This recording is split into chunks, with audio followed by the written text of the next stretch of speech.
இன்றைய பத்திரிகைகளில் வெளியான கேலி சித்திரங்களில் இருந்து நாம் தெரிவு செய்த கேலி சித்திரம் அடுத்து.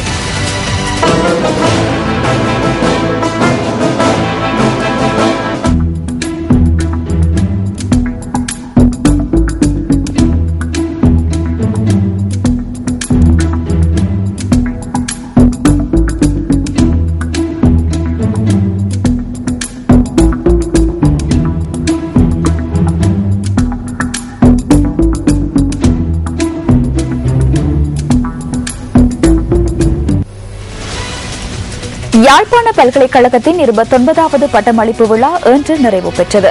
நேற்றும் இன்றும் நடைபெற்ற பட்டமளிப்பு விழாவில் 1673 பேர் பட்டங்களை பெற்றுக் கொண்டமை குறிப்பிடத்தக்கது.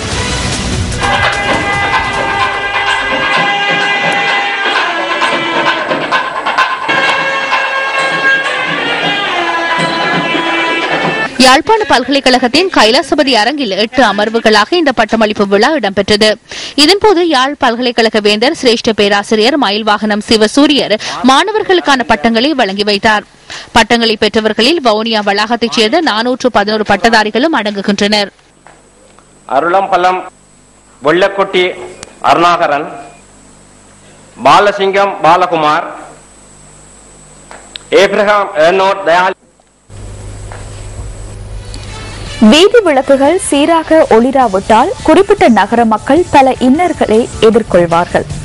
இவ்வாறான இன்னல்களுக்கு தாம் முகம் கொடுப்பதாக கிளிநொச்சி நகர மக்கள் தெரிவிக்கின்றனர். கிளிநொச்சி நகரில் அண்மையில் அமைக்கப்பட்ட வீதி விளக்குகள் ஒளிராமையினால் மக்கள் பல சிரமங்களுக்கு உள்ளாகியுள்ளனர். வடமாகாண சபை தேர்தலுக்கு முன்னர் ஒளிர்ந்த இந்த வீதி விளக்குகள் தேர்தலின் பின்னர் ஒளிரவில்லை என அங்குள்ள மக்கள் குறிப்பிடுகின்றனர். இந்த வீதி விளக்குகள் ஒளிராமையினால் இரவு நேரங்களில் பெரும் அச்சத்துடனேயே செல்ல வேண்டியுள்ளதாகவும் அவர்கள் தெரிவிக்கின்றனர். இப்போ வயசு போனாக்கெல்லாம் அதில் லைட் இல்லாமல் நடந்து போயிருக்க வாகன ஆக்சிடென்ட்டுகள் விபத்துகளுக்கு உள்ளாயினும்.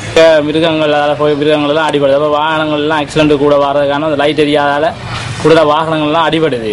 இதே லைட்டு எரிஞ்சுன்னு சொன்னால் கொஞ்சம் பாதுகாப்பாக போகக்கூடிய மாதிரி இருக்கும். வாகனங்கள் டெய்லி போகிறதுக்கு ஒரு ஒத்தாசையாக இருக்கும்னு நாங்கள் நம்புகிறோம். இந்த வீதியில் காணப்படும் 72 வீதி விளக்கு கம்பங்களில் தலா 2 மின்குமிழ்கள் பொருத்தப்பட்டுள்ளன. ஒளிராமல் காணப்படும் இந்த வீதி விளக்குகள் வெறுமனே அழகுக்காக பொருத்தப்பட்டிருக்கின்றனவோ என்று எண்ண தோன்றுகின்றது. இது தொடர்பில் கரைச்சி பிரதேச சபை தலைவர் குகராஜா இவ்வாறு தெரிவிக்கின்றார். இதுல 72 கம்பங்கள் பொருத்தப்பட்டிருக்கிறது. அந்த 72 கம்பத்துக்குமான மின்சாரம் என்பது ஒரு மாசத்துல 4.5 லட்சம் ரூபாய்களை பிரதேச சபை வழங்க வேண்டிய நிலைக்கு தள்ளப்பட்டிருக்குது. ஏனென்றால் ஒரு நாளைக்கு 15,000 ரூபாய்களை நாங்கள் அந்த அந்த தேவைக்காக பயன்படுத்தப்பட வேணும். அப்ப எங்களை பொறுத்தவரையில ஒரு விஷயம் இந்த 4 லட்சம் ரூபாய் மாதாந்தம் வழங்குவது என்பது எங்களுடைய சபையை பொறுத்த வரையில இருக்கிற நிதி ஈட்டத்தினுடைய அடிப்படையில அது ஒரு போதுமான விஷயமாக எங்களால் செய்யப்பட முடியாம இருக்கு. அரசாங்க அதிபர் அவர்கள் ஒரு கூட்டத்தை ஒழுங்குபடுத்தி இந்த நிதியை பெற்றுக்கொள்வது தொடர்பாக இந்த விடயங்கள் பற்றி பேசப்பட்டது. வார வருஷத்துல நாங்கள் அதை சொல்லி இருக்கிறோம். எங்களுடைய வரவு செலவு திட்டத்தில் இதுக்குரிய நிதியை பயன்படுத்துறோம். அது 4.5 லட்சமாக அல்ல, இதனுடைய அரைவாசி. என்னடா நாங்கள் நினைக்கிறோம் அந்த 72 மின்கம்பங்களினுடைய மின்விளக்குகளை ஒன்றை விட்டு ஒன்றாக உயர்த்தக்கூடிய வகையில் வருகின்ற பொழுது அதனுடைய அரைவாசி நிதி மட்டுமே வரும் என்கின்ற காரணத்தினால அந்த அடிப்படையில் செய்வது என்பதும் அன்றைய கூட்டத்தில் நாங்கள் பேசப்பட்டு முடிவாக்கப்பட்டிருக்கு.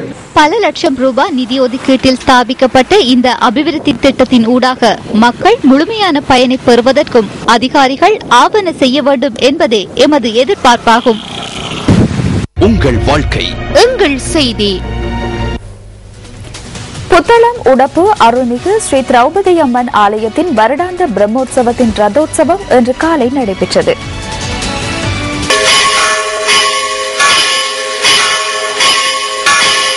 அதிகாலை 3 மணிக்கு ஸ்நபன அபிஷேகமும் அதிகாலை 5 மணிக்கு சொர்க்கவாயில் தரிசனமும் இடம்பெற்றன. அதனைத் தொடர்ந்து இன்று காலை 8:30 மணியளவில் இடம்பெற்ற வசந்த மண்டப பூஜையை தொடர்ந்து சுவாமி உள்வீதி வலம் வருதலுடன் காலை 10 மணிக்கு ரதோற்சவம் ஆரம்பமானது. பெருமளவான பக்தர்கள் புடைசூழ எம்பெருமான் அருள்மிகு ஸ்ரீ ருக்மணி சத்யபாமா சமேத ஸ்ரீ பார்த்தசாரதி பெருமாளின் பிரமோற்சவம் நாளை தீர்த்தோற்சவம் மற்றும் கொடி இறக்கலுடன் நிறைவு பெறவுள்ளது.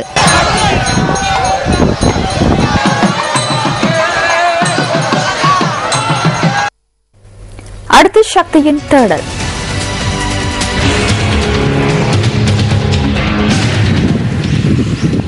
அம்பாறை மாவட்டம் பொத்துவில் பிரதேச செயலகத்தின் நிர்வாகத்துக்குட்பட்ட கிராமமே கோமாரி கிராமம். சுமார் 1200 குடும்பங்கள் இந்த கிராமத்தில் வாழ்கின்றன. இவர்களுக்குள் பல்வேறு திறமைகள் ஒளிந்திருக்கின்றன. குறிப்பாக இந்த கிராமத்து இளைஞர்கள் விளையாட்டின் மீது அதிக ஈடுபாடு கொண்டவர்கள் என்பதும் மறுக்கப்படாத உண்மை. சுமார் 3 ஏக்கர் நிலப்பரப்பில் கோமாரி கிராமத்தில் இவ்வாறதொரு விளையாட்டு மைதானம் அமைந்துள்ளது. ஆயினும் இவர்களின் திறமைகளை வெளிப்படுத்த இந்த கிராமத்தில் ஒரு விளையாட்டு மைதானம் இல்லை என்பது கவலைக்குரிய விடயமே. அங்கு மைதானம் ஒன்று இல்லை என்று நாம் கூறுவதற்கு காரணம் என்ன? பொத்துவில் பிரதேச சபையினால் பேணப்பட வேண்டிய இந்த விளையாட்டு மைதானம் இன்று கால்நடைகளுக்கான மேய்ச்சல் நிலமாக மாற்றி அமைத்து கொடுக்கப்பட்டுள்ளது.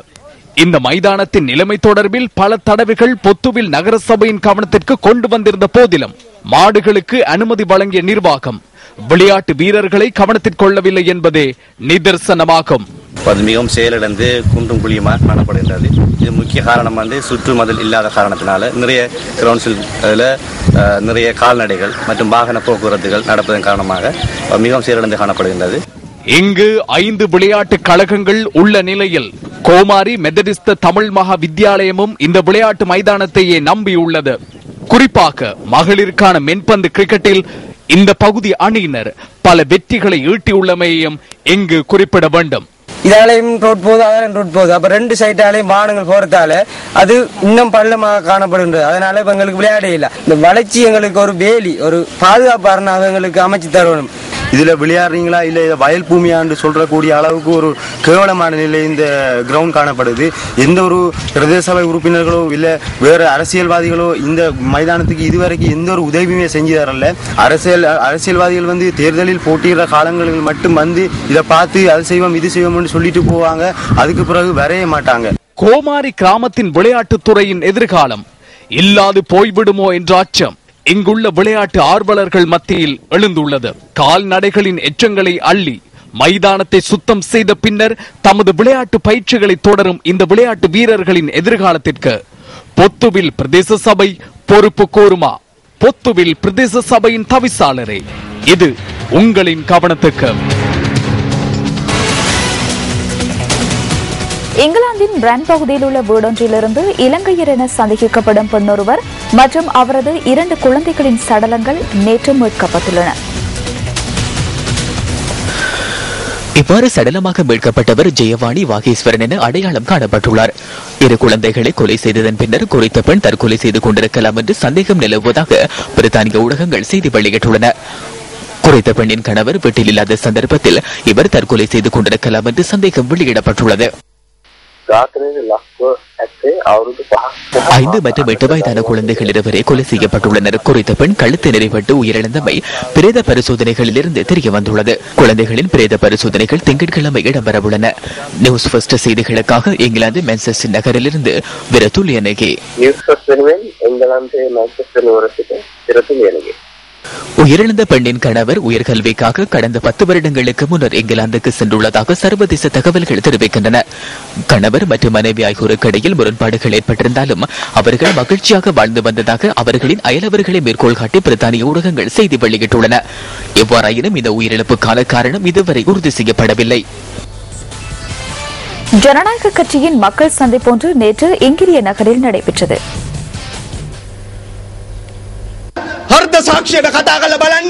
இன்றைய நிலைமையில் வாழக்கூடிய நாடொன்றிலா நீங்கள் வாழ்கிறீர்கள் என மனசாட்சியிடம் கேட்டு பாருங்கள். வயிறு நிரம்பும் அளவிற்கு உணவு உட்கொள்ள முடியாத நிலை உள்ளது. இலவச கல்வியை இல்லாது ஒழித்துள்ளதோடு இலவச சுகாதார சேவையை இன்று தனியாரிடம் விற்றுள்ளனர். உங்கள் உரிமைகள் அனைத்தையும் இல்லாது செய்துள்ளனர். அரிசி, மா மற்றும் சீனி ஆகிய அத்தியாவசிய பொருட்களையே அரசாங்கம் பகிர்ந்தளிக்க வேண்டும். ஆனால் இன்றைய சூழ்நிலையில் அவற்றை பகிர்ந்தளிப்பதில்லை. வெளிநாடுகளிலிருந்து கொள்கலன்களில் கொண்டு வரப்படும் போதைப் பொருளையும் எத்தனோலையுமே அவர்கள் பகிர்ந்தளிக்கின்றனர்.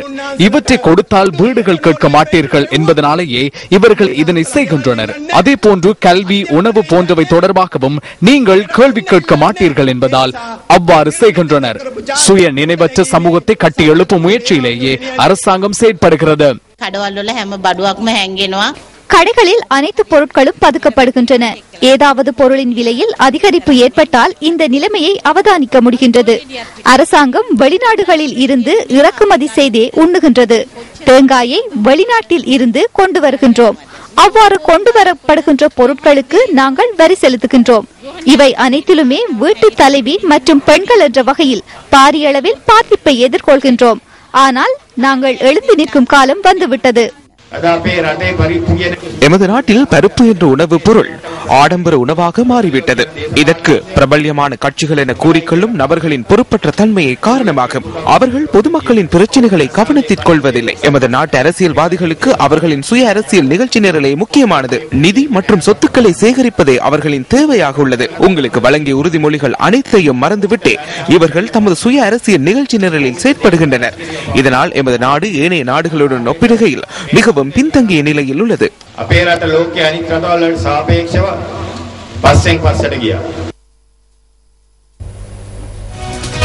திவினிகம வேலை திட்டத்தின் கீழ் வழங்கப்பட்ட விதிகள் குறித்து பொருளாதார அபிவிருத்தி அமைச்சர் பசில் ராஜபக்ச இன்று தெனியாய பிரதேசத்தில் நடைபெற்ற நிகழ்வொன்றின் போது கருத்து தெரிவித்தார்.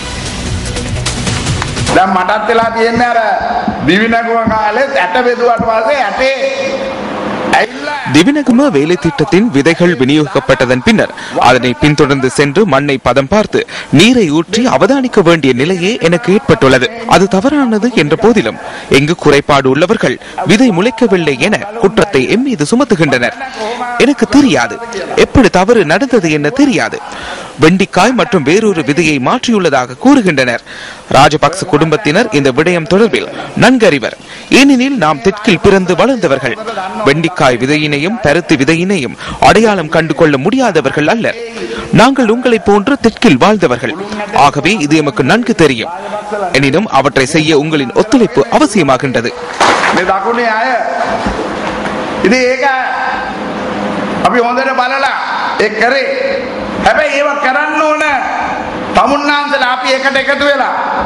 வரவு செலவு திட்டத்திற்கு அமைய மாத்தறை மாவட்டத்தில் சிறு தேயிலை தோட்ட உரிமையாளர்களுக்கு நீர் மற்றும் மண் பாதுகாப்புக்காக 50,000 ரூபாய் வீதம் வழங்கும் திட்டத்தின் முதலாவது கட்டம் இன்று அமைச்சர் பசில் ராஜபக்ச தலைமையில் நடைபெற்றது. தங்காளி பகுதியில் இன்று இடம்பெற்ற நிகழ்வொன்றில் ஐக்கிய தேசிய கட்சியின் பாராளுமன்ற உறுப்பினர் சஜித் பிரேமதாச கலந்து கொண்டிருந்தார். ரன்ன கட்டக்கடவு பகுதியில் 108 பெண்களுக்கு கடன் உதவிகளை வழங்கும் வகையில் இந்த நிகழ்வு ஏற்பாடு செய்யப்பட்டது.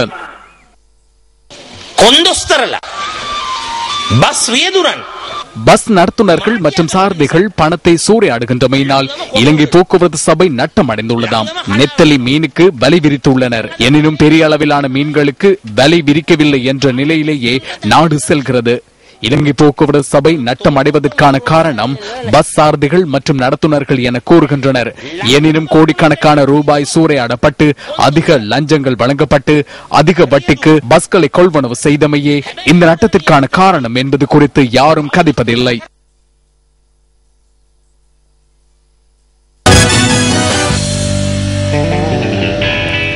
துபாய் சர்வதேச கிரிக்கெட் அரங்கில் நடைபெற்று வரும் இலங்கை மற்றும் பாகிஸ்தான் அணிகளுக்கு இடையிலான 2வது டெஸ்ட் போட்டியின் 4ஆம் நாளான இன்று பாகிஸ்தான் அணி 7 விக்கெட் இழப்புக்கு 330 ஓட்டங்களை பெற்றுக் கொண்ட வேளை ஆட்டத்தை இடைநிறுத்திக் கொண்டது.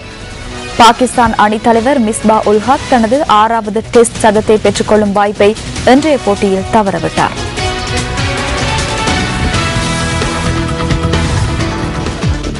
நேற்றைய தினம் தனது 2வது இன்னிங்ஸ் ஆட்டத்தை ஆரம்பித்த பாகிஸ்தான் அணி நேற்றைய நாள் ஆட்ட நேர முடிவில் 3 விக்கெட் இழப்பிற்கு 132 ஓட்டங்களை பெற்றிருந்த வேளையில் ஆட்டத்தை இடைநிறுத்திக் கொண்டது.